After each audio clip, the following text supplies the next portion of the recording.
আসসালামু আলাইকুম এভরিওয়ান, কেমন আছেন সবাই? আশা করছি অনেক ভালো আছেন। আমিও ভালো আছি আলহামদুলিল্লাহ। আমি আবারও হাজির হয়ে গেছি আপনাদের সঙ্গে আরও একটি মজার রেসিপি শেয়ার করার জন্য। আজকের রেসিপি অনেক দারুণ একটা রেসিপি। আজকে আমি করে দেখাবো ফিশ ফ্রাই বা ফিশ ফিঙ্গার। এই রেসিপিটি অনেক ইজি আর খেতে তো জাস্ট কি বলবো, বিকেলের স্ন্যাক্স অনেক দারুণ। আপনারা যে কোনো সময় কিন্তু বানিয়ে নিতে পারেন, অথবা বাজেট এই রেসিপিটি যদি আপনারা ট্রাই করেন তাহলে কিন্তু বাজার থেকে কিনে খেতে আর ইচ্ছা করবে না, বাসাতেই আপনারা বানিয়ে খেতে পারবেন।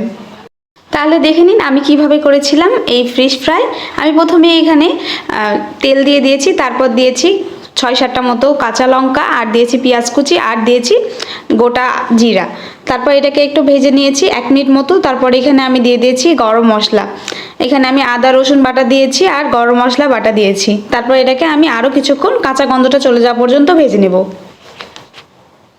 এটা ভাজা হয়ে গেলে আমি এখানে দিয়ে দিব 1/2 চামচ হলুদ গুঁড়া, আর দিব 1/2 চামচ লবণ।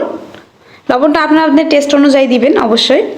আর এখানে দিব মরিচের গুঁড়া দিয়ে দেব 1/2 চামচ। যেহেতু আমি কাঁচা লঙ্কা দিয়েছি সেহেতু আমি সব কিছুই অল্প অল্প করে দিয়েছি। ঝালটা আপনারা আপনাদের টেস্ট অনুযায়ী দিতে পারেন। এখানে আপনারা চাইলে একটু চিনিও অ্যাড করতে পারেন, আমি চিনি দেই নাই। তারপর এটাকে আরেকটু ভেজে নেওয়ার পর এখানে আমি দিয়ে দেব টমেটো সসটা দিলে খেতে আরও ভালো লাগে। চাইলে আপনারা দিতে পারেন, নাহলে স্কিপ করতে পারেন, এটা অপশনাল। তারপর এই মশলাটা আমি আরও একটু কষিয়ে নিব। আপনারা চাইলে তলায় একটু পানি ছিটাই দিতে পারেন, তাহলে মশলাটা পুড়ে যাবে না, আর পুড়ে গেলে কিন্তু খেতে ভালো লাগবে না। সো একটু পানি দিলে এটাকে হ্যান্ডেল করা যায়। তারপর আমি আগে মাছ একটু সেদ্ধ করে নিয়েছিলাম নুন হলুদ দিয়ে। তারপর সেদ্ধ মাছটা আমি কাটা ছাড়িয়ে নিয়েছি, ওইটা আপনাদের দেখাই নাই। তারপর আমি মাছগুলো এখানে দিয়ে দিয়েছি, মশলায় দিয়ে দিয়েছি। তারপর আরও কিছুক্ষণ এটাকে ভেজে নেব।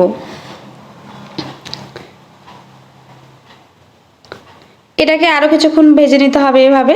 তারপর এখানে দিয়ে দিতে হবে, আমি আলু দিয়ে দিয়েছি।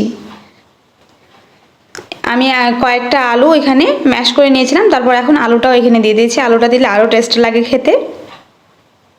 তারপর এটাকে আরও কিছুক্ষণ ভালোভাবে ভেজে নিতে হবে।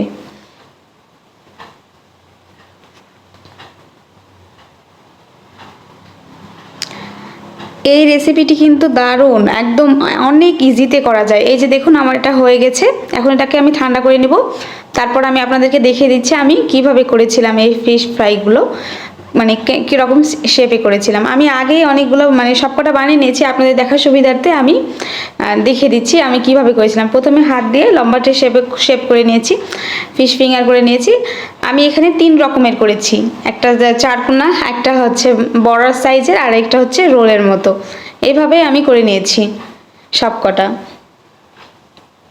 আপনাদের আমি 3টে দেখিয়ে দিব কিভাবে আমি 3টে মানে কীরকম করে করেছিলাম, কীরকম শেপে। আপনারা ভিডিওটি দেখলেই বুঝতে পারবেন আমি কিভাবে এই শেপগুলো দিয়েছিলাম।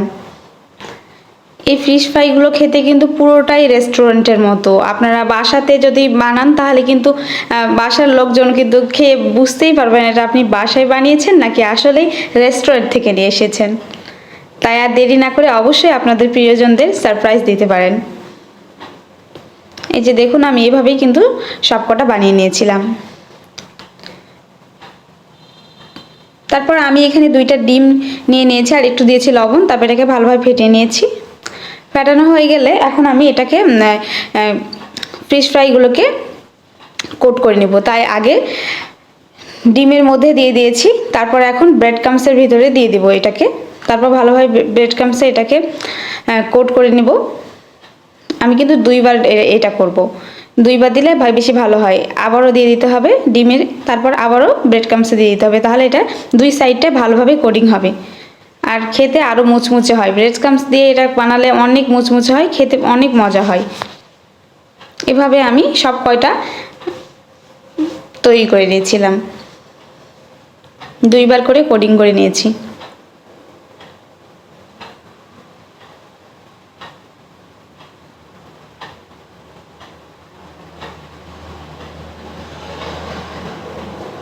অনেক ইজি একটা রেসিপি, নো ফেল রেসিপি বলে, অনেক মজার হয়।